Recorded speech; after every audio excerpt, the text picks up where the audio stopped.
آج ہمارے ساتھ موجود ہے ایک ایسی ہستی جن کو جب سوچتے ہیں تو آپ محسوس کرتے ہیں کہ آرٹ، ادب، صحافت، شاعری اور اس طرح کی جتنی ہماری جہتیں ہیں ادب کی اور صحافت کی، انہی کا نام اوپر کے ہمارے سامنے آتا ہے۔ کبھی لوگ سوچتے تھے احمد ندیم قاسمی کو، لیکن ان کا شاعری کا حوالہ ان کی شخصیت پہ غالب آ گیا، حالانکہ وہ ادیب بھی تھے، صحافی بھی تھے اور شاعر بھی تھے۔ اسی طرح منو بھائی ہیں، منو بھائی کا کالمسٹ ہونا جو ہے وہ زیادہ معروف ہو گیا، اور پھر ان کی صحافت اور شاعری جو ہے تھوڑی پیچھے رہ گئی۔ ہمارے ساتھ موجود ہے انوار قمر صاحب۔ انوار قمر صاحب صحافی بھی ہیں، شاعر بھی ہیں اور ادیب بھی ہیں، اور جتنا اچھا لکھتے ہیں، جتنی اچھی صحافت کرتے ہیں، اس سے کہیں اچھی شاعری کرتے ہیں۔ انوار بھائی آپ کا بہت شکریہ، آپ تشریف لائیے۔ آپ کا زیادہ شکریہ فقیر صاحب کہ آپ نے مجھے یہاں آنے کی دعوت دی، اور جہاں تک میرے تعارف کا تعلق ہے تو شاعر میں پہلے ہوں۔ 1960 سے میں نے شاعری شروع کی ہے۔ ویسے تو میٹرک سے پہلے بھی میں کرتا تھا، لیکن باقاعدہ شاعری جو ہے 1960 سے جب تقریبات میں جانا شروع کیا، شاعروں میں جانا شروع کیا، اور 62 سے میں نے صحافت کا آغاز کیا۔ پہلے باقاعدہ تھا، مطلب ہے کہ مختلف اخبارات میں لکھنا، اور اس کے بعد 1968 سے 1968 سے میں باقاعدہ ملازمت اختیار کی روزنامہ مغربی پاکستان میں، اور 22 سال وہاں میگزین ایڈیٹر، جوائنٹ ایڈیٹر اور ایڈیٹر کے طور پہ کام کرتا رہا۔ اس حوالے سے پھر اس کے بعد جو ہے نا وہ میری شاعری بھی دب گئی۔ ویسے بھی کہا جاتا ہے کہ صحافت جو ہے وہ شاعری کو لوگوں کو کھا جاتی ہے۔ خیر میری کھائی تو نہیں اس نے، لیکن میں کچھ تھوڑا سا اوائڈ کرنے لگ گیا کہ مختلف تقریبات میں جانا، شاعروں میں جانا، لیکن جاری رہی میری جنون کی تھی۔ تو آپ نے جیسا کہ فرمایا ہے کہ شاعر ادیب اور صحافی کے طور پہ جناب احمد ندیم قاسمی معروف ہے، جناب منو بھائی صاحب معروف ہے، اور جو ہمارا ابتدا ہے صحافت کا، مولانا ظفر علی خان صاحب شاعر بھی تھے، ادیب بھی تھے، صحافی بھی تھے، ان کے مقرر بھی بڑے تھے۔ سید مودودی کا اس میں اس طرح سے حضرت مولانا سید مودودی صاحب نے صحافت کی، ترجمان قرآن اس کا بین ثبوت ہے۔ شاعر تو شاعر بھی شاعر بھی تھے، ہاں بڑا اچھا جی جی، وہ طالب تخلص کرتے اچھا اچھا۔ تو وہ طور شاعر کے پھر انہوں نے ترک کر دیا، اور دین کی طرف زیادہ رغبت کی انہوں نے، اور دین کو انہوں نے عوام کی، مسلمانوں کی، پاکستانیوں کی فلاح و بہبود کا بہت بڑا ذریعہ بنایا۔ ماشاء اللہ۔ آپ نے دل کو سکھا اسے سفر لیا، آپ نے کہا کہ میں صاحب نے شاعری کی، تو ہم تو سوچتے ہیں کہ صاحب کی آپ پیدائش ہو گئی، لیکن میں 62 کی پیدائش ہوں، تو آپ کو پیدا ہوں میری پیدائش ہوئی دسمبر 1943 کی، یعنی پارٹیشن سے یا تحریک پاکستان 1940 کی، تو اس کے 3 سال بعد۔ اور مجھے یہ فخر ہے، اعزاز حاصل ہے کہ میرے والد محترم صوفی نور محمد صاحب مسلم لیگ کے عہدیدار تھے، اور مسلم لیگ ازبیر شریف راجپوتانہ کے عہدیدار رہے، اور تحریک پاکستان کے سلسلے میں جو 1940 میں قرارداد پاکستان کو تاریخی رکھا ہے، اس میں انہوں نے برسی نبوت کی شرکت کی، لاہور میں یہ اور میرے بڑے بھائی صاحب ہیں ڈاکٹر قادر رشید بختیار صاحب، وہ جو جتھے حفاظ کی دستہ کے اس کے وہ ایک رکن تھے، یعنی اس وقت وہ 15-20 سال کے ہوں گے۔ 15-20 سال کے یہ جو 23 مارچ کا اجلاس ہے اس میں قائد اعظم کے پیچھے بڑے بھی نظر آتی ہیں، نظریہ پاکستان ٹرسٹ میں تصویر موجود ہے۔ لیکن وہ نعرے پاکستان کا مطلب کیا، وہ بھی کسی اذان کی صورت آپ کے کہیں تصور میں پہنچے ہوئے لگتے ہیں۔ ظاہر ہے وہ تو والدین کی وجہ سے، والد صاحب، تایا، بھائی، سارے کے سارے جو ہے نا مسلم لیگ میں شامل تھے، اور تحریک پاکستان میں شامل تھے، تو وہ گھر میں ظاہر ذکر بھی ہوتا تھا، ہمارے یہاں نعرے لگتے تھے۔ میرے تایا جو ہے نا وہ بہت، ان کی آواز بڑی گنجیلی تھی، تو وہ جو تھا نا ہندو مسلم بھائی بھائی، انہوں نے ایک تفریح پیدا کر دی، ہندو انگریز بھائی بھائی۔ اجمیر میں یہ اپنے ہجرت کی اجمیر سے جی اجمیر شریف سے ہم نے جب 1947 میں اگست 1947 میں پاکستان کا آ گیا، تو میرے والدین رشتے دار تعارف سب کے لیے حقیقت کی. اس میں کوئی شہادتیں کوئی اس میں یہ ہوا کہ جب وہ ہمارے سارے رشتے دار ایک ٹرین میں جمع ہو گئے تو یہ شریف سے ٹرین چلنے والی تھی کہ میرے دایا حکیم غلام نبی صاحب جو بہت بڑے حکیم تھے اور ان کے مریض کہہ لیں یا ان کے جو پیشنٹ تھے وہ جو ہے وہ آتے رہتے تھے. تو ان میں ہندو بھی تھے, سکھ بھی تھے, عیسائی بھی تھے. تو انہوں نے آ کے بتا دیا کہ یہ ٹرین جو ہے کسی کے بعد میں کٹ جائے گا. اچھا, اس لیے انہوں نے فوری طور پر ہم سب کو نکال دیا اس میں سے. اور پھر ہم اگلی ٹرین جو تھی اس میں بیٹھ کے لاہور نہیں بلکہ پاکستان آئے. آپ تو ماں کی گود میں ہوں گے. وہ بتاتے ہی ہیں کہ وہ جتنے بھی ہمارے رشتے دار تھے ان میں سے جو ریلوے ملازمین تھے میرے والد صاحب نے بتایا وغیرہ وہ لاہور آ گئے سیدھے. باقی کچھ میرپور خاص میں تھے, حیدرآباد میں تھے, کراچی میں تھے. تو پھر تعلیم کا سلسلہ کیا رہا؟ تعلیم کا سلسلہ تو جی گود میں ہی شروع ہوا. میری والدہ کا دیہاتی تھی خاتون, وہ پڑھی لکھی نہیں تھی. میری بڑی بہن جو تھی انہوں نے مجھے پڑھانا شروع کیا.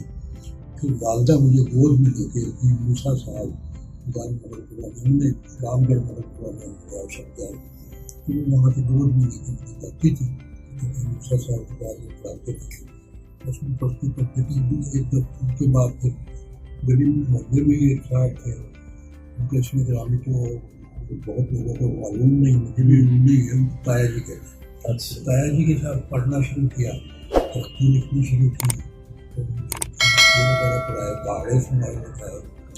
میں ابھی وہاں پڑھ رہا تھا اور وہ دوسری بات میں وہ ایک بزرگ تھے دین محمد کے, وہ ماسٹر دین محمد صاحب, وہ پرائمری اسکول میں تھے. وہ مجھے اپنے اسکول میں لے گئے اور مجھے بتایا دوسری جماعت کی تیسری جماعت میں ڈالا. وہاں پڑھتا رہا. پھر وہ ہمارے محلے میں ایک صاحب تھے ماسٹر ضیاء الدین صاحب, انہوں نے کہا کہ یار لاکڈاؤن پورے میں پڑھاتا ہوں آپ میرے ساتھ چلے. تیسری سے چوتھی میں ابھی ہوا تھا تو انہوں نے وہاں پانچویں جماعت سے ہائی اسکول تھا, انہوں نے پانچویں جماعت میں ڈالا دیا. اس طرح سے جب پہلے والے تھے جی ویسے تو میں نے ایکچولی 13 سال کی عمر میں میٹرک کر لیا. اچھا, لیکن وہ مجبوری تھی کہ وہ میٹرک کے لیے چھوٹا پندرہ کرنا چاہیے زیادہ کاغذات میں. اچھا, آپ نے 2 سال اور بڑھا اور بڑھا کے تو انہوں نے آپ کو 43 سے بھی 41 پہ پہنچا دیا. وہ پھر اس طرح سے میں نے میٹرک کیا 1958 میں 1958. شاعری کی طرف رجحان کیسے ہوا؟ عشق ہو گیا سر؟ نہیں عشق میں عشق کوئی نہیں ہوا تھا. 1958 میں ہو گئی.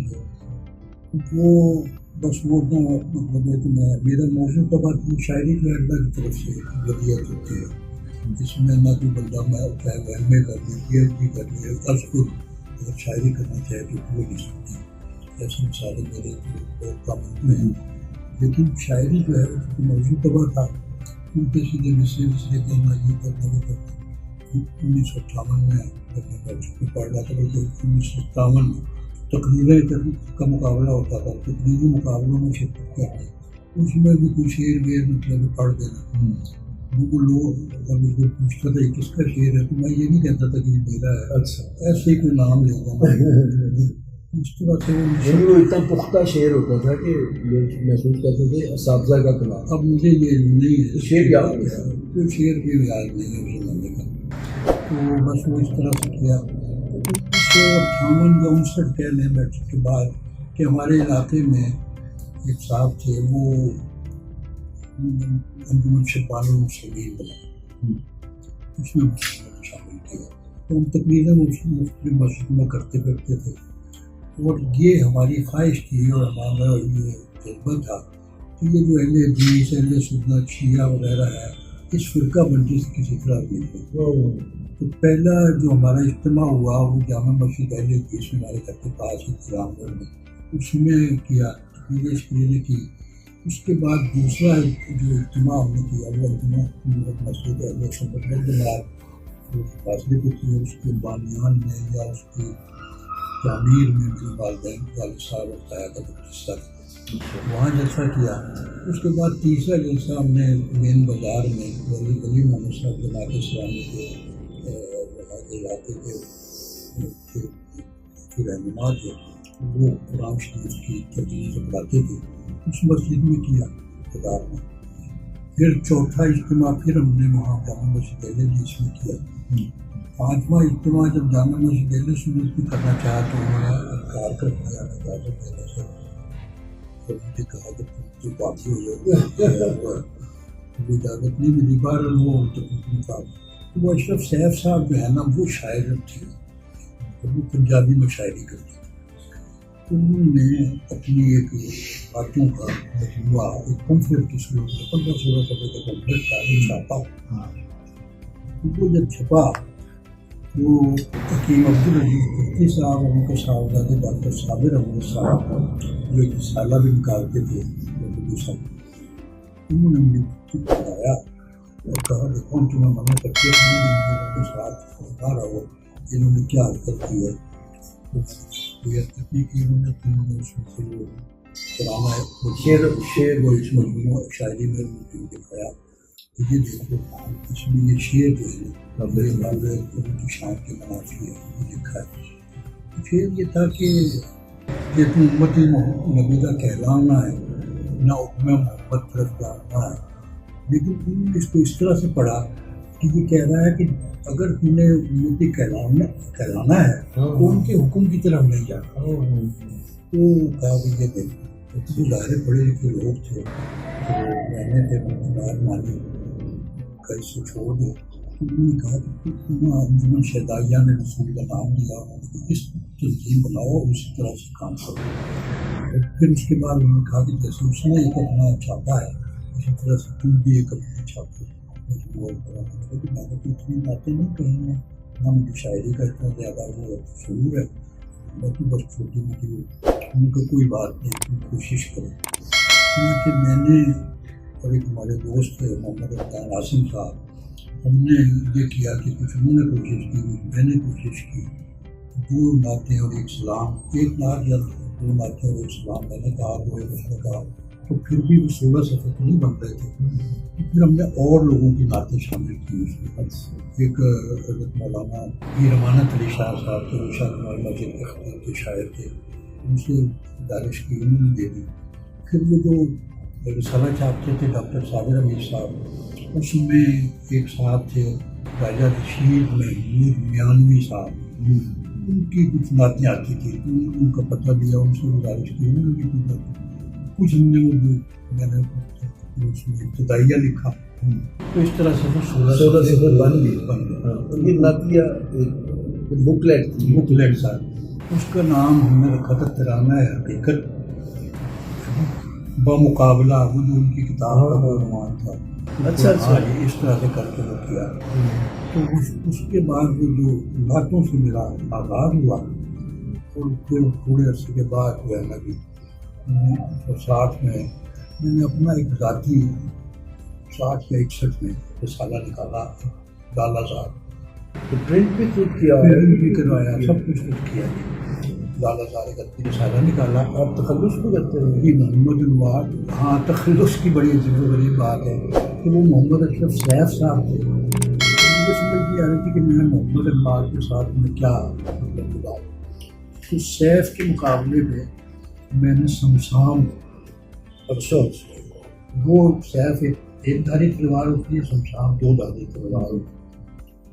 اس نے جو ہے نا اس نے پھر وہ اپنا تخلص بدل لیا سیف کے مقابلے پہ. زیادہ کام جو ہے مقابلے پہ ہوا لگتا ہے. اس نے شاید وہ کوئی آفتاب کو خرید گئی ہو، میں نے خوشی رکھ لیا. پھر اس نے مہتاب رکھا، میں نے قمر رکھا. پھر اس کے بعد ہمارا آپس میں مائل ہو گیا کہ اب بھی تخلص سیٹلمنٹ ہو گئی، سیز فائر ہو گیا. ہاں وہ میں قمر پہ آ کے پک گیا، وہ سیف. وہ جو ہے وہ پنجابی شاعری کرتے تھے نا، وہ شاعری کرتا رہا. دوستوں ابھی ہم لوگ تھوڑا لطفہ لیتے ہیں.